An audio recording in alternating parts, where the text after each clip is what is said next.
Hey there Cinephiles, welcome back. I'm Robbie. I'm Jeremy. And today we're doing a spoiler review on the 2017 It. We've already done our non-spoiler review, so go check that one out. But this is for those of you who have seen the movie or don't care about spoilers. We are going in-depth, talking about everything that there is to talk about with this new movie. So there's a fair spoiler warning. Do not watch anymore if you don't want to get this film ruined. Let's do this.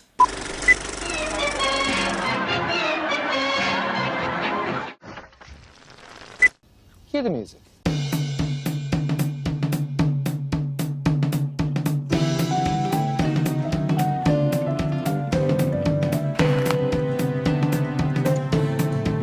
Bond. James Bond. Here's Johnny.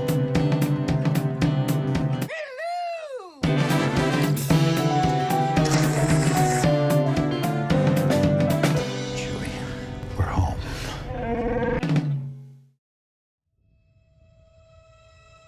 When you're a kid, you think the universe revolves around you. You think that you'll always be protected and cared for. Then, one day, you realize that's not true.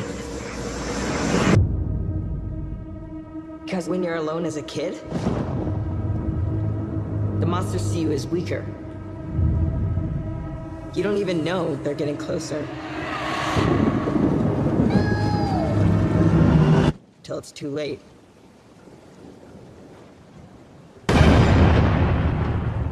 Here, take it.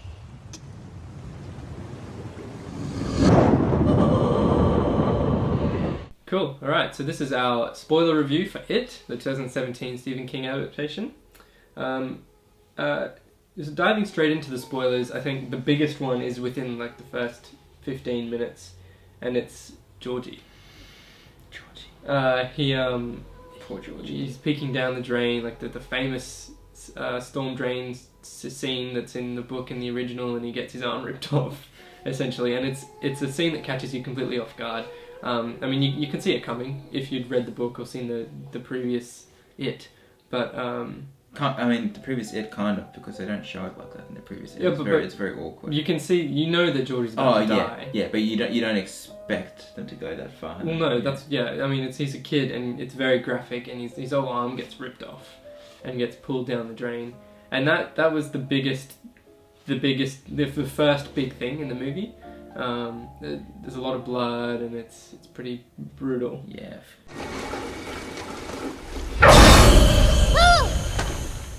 Hiya, Georgie. What a nice boat. Do you want it back? Yes, please. For me, nothing in terms of impact. Nothing else in the film got to me as much as Georgie's scene did. Yeah. Nothing in a lot of films has topped Georgie's scene. That's the first time I've been affected by an opening like that since the opening of Jaws when I was 8. Yeah.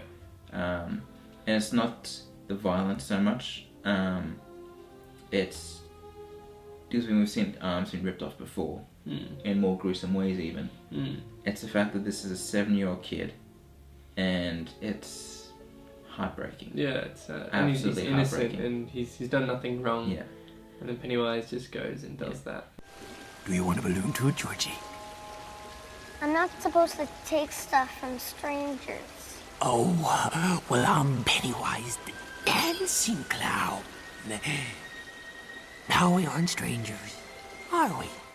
It gets you more on a mental and emotional level than anything. It's gut-wrenching to watch. Yeah. Here, take it.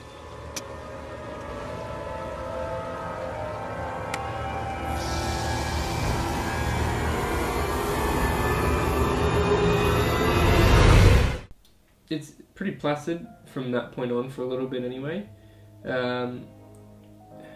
As we said in our last review, it's a nice mix of horror, drama, comedy. Yeah. And it balances them all very well.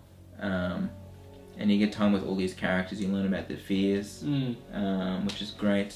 Yeah, you don't really know what it is. It's No. it's No. pretty much just fear in general. That's what it is. Yeah. And because it's like a Bogart from Harry Potter. It literally just changes to whatever whatever makes you fear the most. Yeah. For each of the characters, I mean, for Billy, it's the ghost of his dead brother. Georgie. Yeah. For like Eddie, it's a leper. For Richie, it's actually a clown. It differs from the book. In the book, I think Richie's scared of a werewolf. Yeah. But you don't see that. Sorry. No, you don't see. They might have just changed it. They changed it because the original book was set in the 50s, whereas here it's set in the 80s. Yeah. And so I'm pretty sure for one of the characters, I don't know if it's in the book or in the movie. I think it's in the book. When I say the movie, I mean the 1990 TV miniseries. One of the kids, I think, is afraid of the creature from the Black Lagoon, and kids in the 80s aren't going to be watching that, so they updated it. Yeah. So they have zombies instead, Yeah. things like that. Yeah. So it was cool. There was a bit of a throwback. There you see the mummy. I think that was a nice little hint. Yeah. Throw in there. It's cool. And the creepy girl from the picture was Stanley's fear, which was probably for me the most horrifying thing to look at in the whole movie. I mean, for me it was a leper. Yeah. See, some people are scared of leper. Like it was scary, it was cool, but I think it had a bit too much comedy in it from my eyes, because I saw like it just looked weird and looked funny, and I liked it, but it freaked me out. Germs. Nope. But yeah, the way they introduced it all though, because you do kind of get a bit of a, if you pay attention, it not repetitive, but you can kind of see the formula they're following, where each kid gets singled out on their own, and you find out what they're afraid of the most before they all come together to face Pennywise. But the film is executed so wonderfully that it doesn't become repetitive. Yeah. Even though it does that 7 times in the film. And I think the most disturbing of all the fears has to be Beverly's. Yeah. So that's something we couldn't talk about before in the non-spoiler one. Beverly's relationship with her father is so messed up. It's rapey. Yeah. It's I think that's also something that is done really well. They've sort of they've made all the adult characters unlikable. And I mean, we spoke about this in the original review as well. Go check that out if you haven't already. But it's got like an eerie sort of, you see the adult characters from the eyes of the children, and from the eyes of Beverly especially, her father is just the worst. Like he's very rapey, creepy. He's touchy-feely. He says weird things. He smells her hair. And it's almost like a completely different subplot. Like he's like worse than Pennywise in a way, for Beverly anyway. Which is why in the final act she's not scared of Pennywise. Yeah. Because the one thing she's afraid of most, she's recently just beaten up. Yeah. So Pennywise got nothing on her, and that's an element that I really liked in this film with Pennywise, in that you get a lot of horror movies where the villain comes along and he's toying with his victim for screen time, pretty much, to mess with the audience more than actually is to mess with the character. And I mean, from a realistic point of view, you just kill him. You're just giving him a chance to escape. Pennywise has to do this in it because he can't kill anyone unless they are afraid enough. And so he needs to toy with them and mess with them and freak them out. Yeah. And so that's one kind of cliche that is completely forgiven in this film because it's actually part of the plot. Yeah.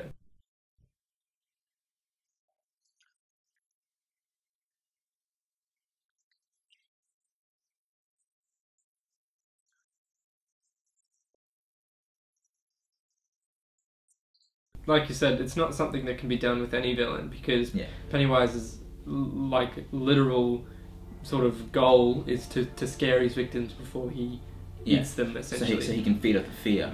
Yeah. And that's how they defeat him in the end, is that they can't Pennywise can't defeat them because they learn not to be afraid of him anymore. And so, like Bill says so well at the end, now you're the one who's afraid because you know you're going to starve. Yeah. So fear is Pennywise's own demise. Yeah, yeah. The abduction of Beverly was handled very well. I thought. Yeah. Is that in the book? I don't think it's in the book, is it? It is, I think, from memory. Okay. I can remember something else. There's something I read where I'm pretty sure they changed it quite differently from the novel. Yeah, there are a few things that, for the most part, it stays fairly on the right track. If it's not Beverly, one of them gets taken. Yeah. And that it was weird because, you know, she had just defeated, you know, her dad, just knocked him out. And it's like, oh, she's a victory finally, and then all of a sudden, bam! Pennywise like, just rocks up. Pennywise is here and takes her, and it comes out of nowhere, and it gave me a fright effect. Like, Yeah. it's a pretty big jump scare. It's probably the biggest jump scare in the film. Yeah, but it's not even that bad though. It's just that and the projector. Yeah. Oh man, that scene. I'm not doing this.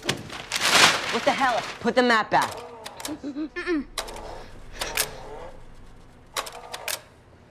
What happened?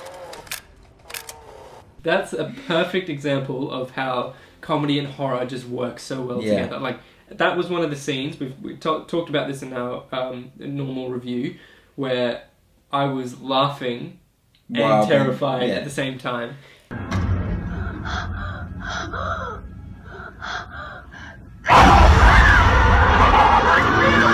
Because it wasn't so much a jump scare in the traditional sense, more kind of like a whoa, yeah, it's like, holy what's crap. going on right now? He basically just comes out of a massive projector screen, and it's a massive Pennywise. Yeah, it's huge. It's a huge Pennywise, and he kind of is just stomping around the place, and it looks really funny because he's got this massive smile on his face that looks terrifying.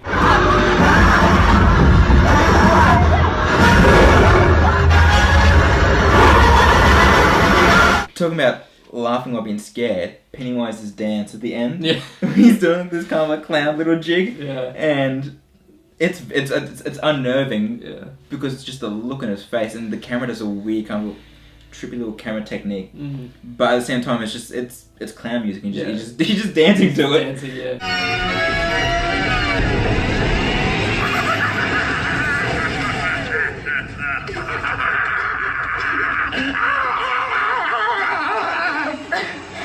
The thing that I liked was the way that you feel Georgie's presence throughout the entire film, while he's never on screen really. Yeah. Because you see him for those 7 minutes at the start, and I mean, it goes to show almost like the acting talent of this little kid. I mean, all the kids in this film are phenomenal. But they're, you know, already teenagers, whereas George is like a 6-year-old kid. Yeah. And you get attached to him within the first 5 minutes. Yeah. Which is something pretty remarkable. He's innocent, that's why. Yeah. He's done nothing wrong. He's so lovable, and and so then when you see his form, even though we know as the audience it's not actually Georgie, it's Pennywise assuming the form of Georgie, because he takes the form of the kid. It's very off-putting, very, very off-putting, because you're seeing this sweet little kid just being twisted and turned into this demonic presence. Like in the basement when he starts screaming, you know, you'll float to, and his face starts melting and peeling away. And then you see it pulls back, and you see Pennywise is actually puppeteering Georgie's body. You'll float too. You'll float too. You'll float too. You'll float too. That was very messed up. Yeah. We're gonna talk about the rock fight. Yeah. That was good. Yeah. That was so much fun. Yeah, and that's the thing. Again, that we were talking about before, is that the film it's not just a horror; it's a coming of age film, and so it doesn't shy away from exploring scenes that have nothing to do with Pennywise, that are purely just the kids being kids. There's still so much more play here than just a scary clown. Yeah. Okay, well, I'm starting to get itchy. I'm pretty sure this is not Do you good use for the my... same bathroom as your mother? Sometimes, yeah. Then you probably have crabs. That's so not funny. Aren't you guys coming in? It's gray water. What the hell's gray water? It's basically piss and shit. So I'm just telling you, you guys are splashed around in millions of gallons of dairy pee. So, are you serious? Doesn't smell like caca to me, senor. Have you ever heard of a staph infection? Also, a This staph is infection. so unsanitary. And that's down to Stephen King's writing, because there's always so much more to his writing than just the surface villain, pretty much. There's always, the Stephen King bullies and the other demons that the characters have to face. In Beverly's case, it's her dad. The bully, Henry, even though he's a bully and he's extremely unlikable, you see where that hate comes from. Like, he's got his own demons. And even just little subtle things like just life as a teenager, which was really great to see, and it plays off so well. It's not forced. It doesn't feel like it's trying to make you feel sorry for them. It just comes naturally. Yeah. And I mean, I'm sure a lot of people got bullied at school. Did you get bullied at school? Not really. Yeah, so I got bullied at school a bit, and That's sad. for me. And the main kid, the main bully in this, reminded me so much of the bully at my school. But all the bullies, it's just like the main kids, they're different personalities.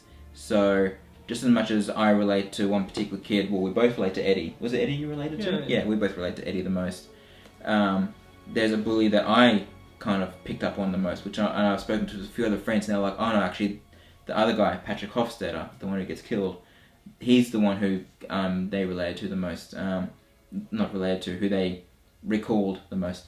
And that's what's great about Stephen King, is he knows how to tap into your own personal feelings with anything he does. And it's great that they can do this in a horror movie. I like to look at the way Pennywise sort of helps Henry Powers as a character. Yeah. Like, it's almost as if they were allies in a way. Like, he wasn't going to kill him because he needed him to go after the kids because, for whatever reason, Pennywise wasn't, strong enough to kill them all. And he essentially sent them after them. When they went to the well house and forced him to chase them down the well, and I mean ultimately it led to his death because Mike killed him. Yeah. But it was, I don't know, I thought that was pretty cool. That was, and that's what I mean.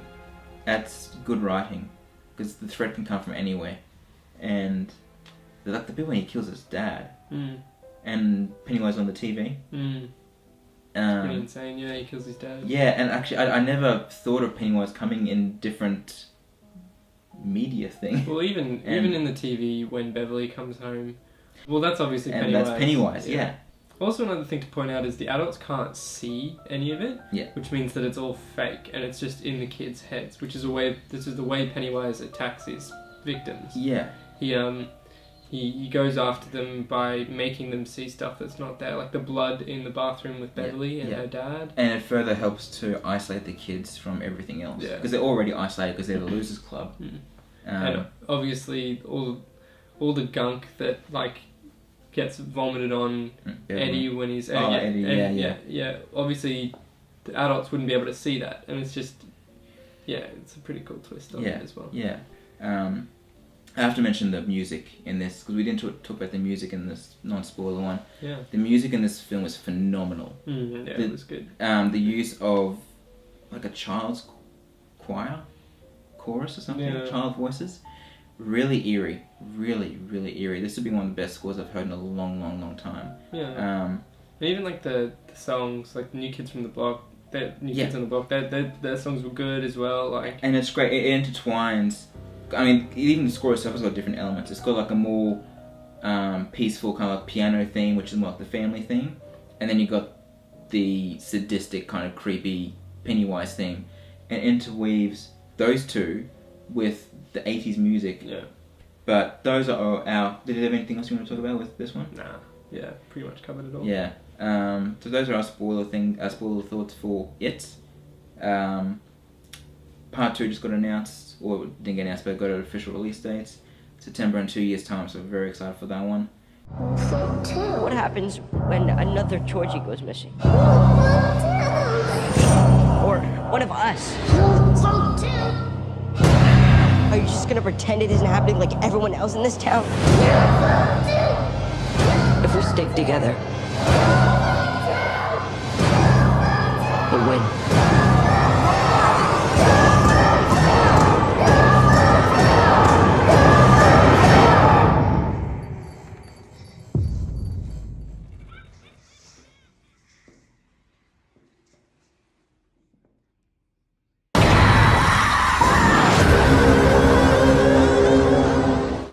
Thanks for watching, guys. That's it for our spoiler review of the 2017 It. If you want to watch more, check out our other review. There's no spoilers in that one, so if you have a friend that wants to see it who hasn't seen it yet, tell them to check out that. Also hit the subscribe button. We've got some more videos, more content coming in for you. Check out our Facebook page, hit the like button on that as well.